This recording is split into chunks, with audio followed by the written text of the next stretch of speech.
بسم اللہ الرحمن الرحیم نحمدہ ونصلی علی رسولہ الکریم۔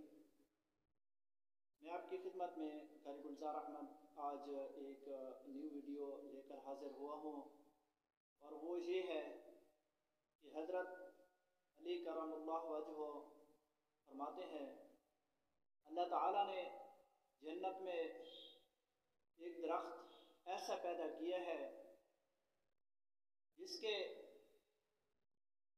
کا پھل سیب سے کچھ بڑا ہے اور انار سے تھوڑا سا چھوٹا ہے، اور مکھن سے زیادہ نرم، اور شہد یعنی ماکھی سے زیادہ میٹھا، مشک سے زیادہ خوشبودار، اور شاخیں جو ہیں وہ مرواریر کی ہیں، تنا سونے کا ہے، سبحان اللہ، اور پتے زمرد کے ہیں۔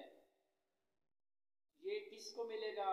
یہ اس کو ملے گا نبی کریم صلی اللہ علیہ وسلم پر درود و سلام پڑھنے والے کے لیے مخصوص ہوگا، اس کے علاوہ کوئی اور اسے نہ دیکھ پائے گا۔ سبحان اللہ، یہ کتنے خوش قسمت کی بات ہے۔ ہم مل کر ایک مرتبہ درود شریف پڑھ لیں۔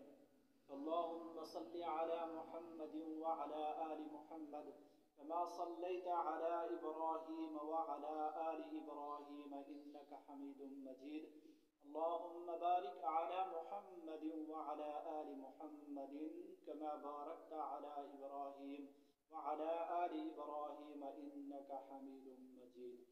تو دوستو، امید ہے کہ آج کے مختصر سی ویڈیو آپ کو پسند آئی ہوگی۔ ہمارے چینل کو ضرور سبسکرائب کیجئے، اور ویڈیو کو لائک کیجئے اور کمنٹ کیجئے، اور اگر ہو سکے تو اس ویڈیو کو اپنے دوستوں کے ساتھ شیئر بھی کیجئے۔ والسلام، بہت بہت شکریہ۔